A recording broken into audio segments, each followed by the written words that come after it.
This week is an exciting week for sidearm enthusiasts like myself, as Bungie brought back the Buzzard sidearm as a Nightfall drop, kicking things off this week with the standard version, and then we'll get access to the Adept version in a few weeks.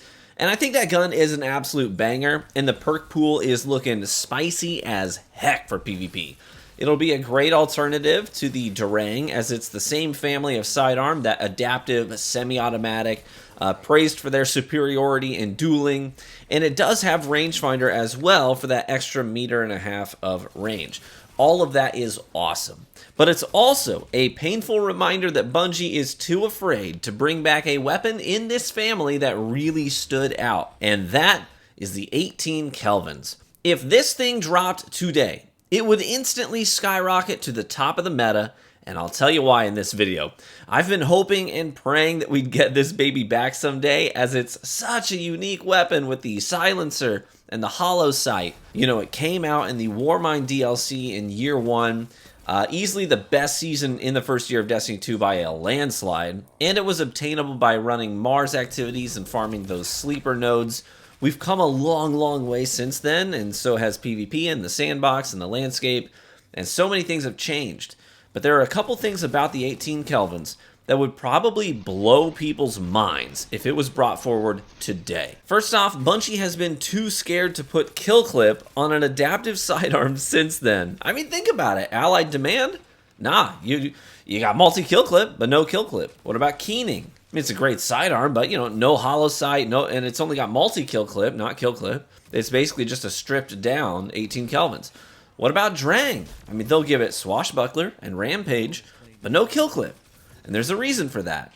Adaptive sidearms are beloved and highly sought after in PvP because of one main thing, and that's their optimal TTK of 0.6 seconds. That's lightning fast. You have to hit 4 crits to do it, but the ceiling for their performance is so dang high. It's one of the fastest TTKs in the game at base. It's faster than a Messenger 2-tap. It's faster than melting someone with 11 straight crits from a funnel web. I mean, it's scary. But then you add kill clip on top of that. They already nerfed kill clip as a perk because it was dishing out too much damage at 33%. They brought it down to 25%, and after that nerf, you're looking at doing 64 damage to the head and 46 to the body with the Kelvins. It used to be 68 to the head after kill clip, which was an easy 3-tap, but now it's down to 64 after the kill clip nerf, but that's still 192 damage, which will 3-tap a lot of Guardians right now who are cutting back on their resilience in PvP after the recent changes to armor mods and the resilience stat as well. That means it's now a 0.45 second TTK, absolute melt with kill clip. But even if someone is running high resilience, it means you can still hit that optimal 0.6 second TTK without caring at all about aiming at the head. You just have to hit 3 to the body and 1 to the head to get that 0.6 second melt on any Guardian, and they're done. Kill clip is a scary perk on adaptives, and that's why 18 Kelvins is still a monster in PvP. But think for a second, even without kill clip on the table, I still think it's worth mentioning that the 18 Kelvins has great base stats. It has the highest base range stat value in the family at 38, but then it also has Hammer Forged for 10 more range, and Accurized Rounds for even 10 more range. And yeah, I did say Accurized Rounds. If you know anything about sidearms, that might stand out to you. Because, the keening, it doesn't have that. Allied Demand doesn't have Accurized Rounds. The new Buzzard does not have Accurized Rounds. And then we go even a step further. Let's say you don't want to run kill clip on the 18 Kelvins. You know what else it has? A perk no other adaptive sidearm has, and that's Opening Shot for an additional 20 aim assist, a huge accuracy cone buff, and 25 more range. And if you rolled a range masterwork on top of all that, you're looking at a total of 88 range and extra accuracy on the fastest melting primary dueling weapon archetype in the game with 80 base aim assist, so Opening Shot puts it up to 100. Are you tracking this? Guys, are you hearing me? 88 range, compare that to Drang's maximum range of 65, Keening's max range of 63, Allied Demand's 59. 88 range with maximum capped out 100 aim assist, with an accuracy cone buff. It's one of the nastiest things I've ever seen on a sidearm. And that right there is why Bungie will never bring this gun back. And if they do, it won't be the same. They'll have to change things about it, because this thing would be the Trials dueling king. It would be the cream of the crop, the top dog, the head honcho. And no other sidearm would stand a chance in the ring against it. That's why every now and then you'll see the 18 Kelvins in my gameplay. I always get people who are like, is that like that old 18 Kelvin sidearm? You know, I circle back to it a lot. It's one of my secret meta babies, and I will never ever delete this thing. In fact, minor flex here, I had a friend that worked at Vicarious Visions and was part of the team that made the Warmind DLC. And when I went out to get hands-on time with Warmind before it released out at Bungie HQ, he stood over my shoulder as I inspected the gun for the first time, and he said, I want you to know, I thought about you when I was making that gun. And it made the weapon like even more special to me. It gave me a connection to it. And I've been a huge fan ever since. And I wish more people had the opportunity to experience what this gun has to offer. But in the meantime, we'll just have to take what we've got. So my next video will most likely be about the new Buzzard, what to look for on it, and just how well it can handle itself in today's PvP landscape. But I want to know, what guns are sort of relics of Destiny 2's past that you've really latched onto, that you think if they were brought forward today, they would be real contenders in the meta? What guns are you too in love with to ever delete?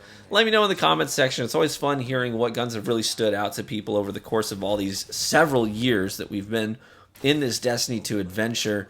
And it's great to bring back those old memories too. So drop those in the comments section below. Hey, if you enjoyed the video, please feel free to leave a like on it, as that's the best free way to support content creators here on YouTube. And feel free to subscribe for additional Destiny 2 content. So be warm and well fed, my friends, and I hope to catch you in the Crucible. Is yours.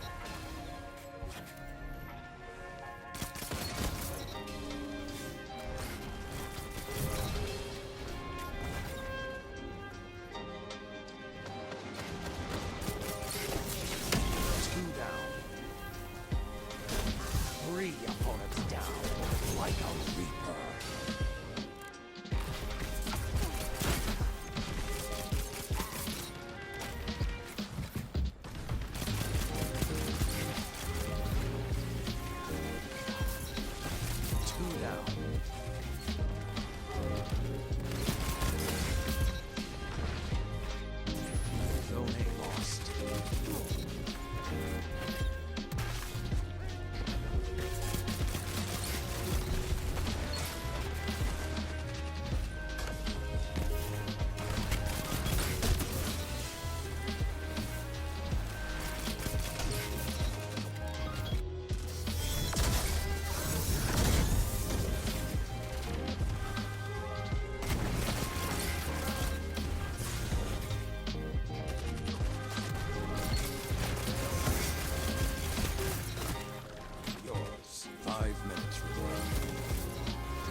Keep fighting.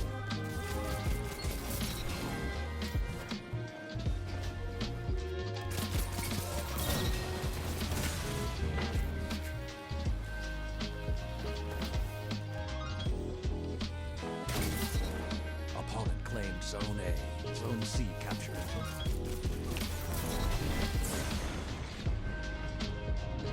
Zone B captured. You have the advantage. Press on.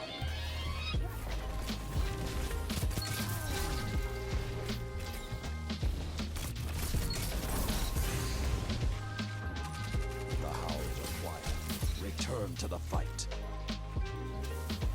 Opponent claimed Zone A. Zone C captured. That shut them down. That's 2.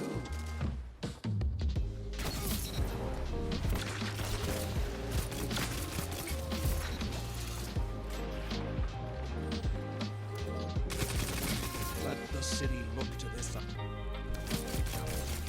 Opponent claimed Zone C. Zone A captured. Cut their momentum. Keep pushing. Opponent claimed Zone B.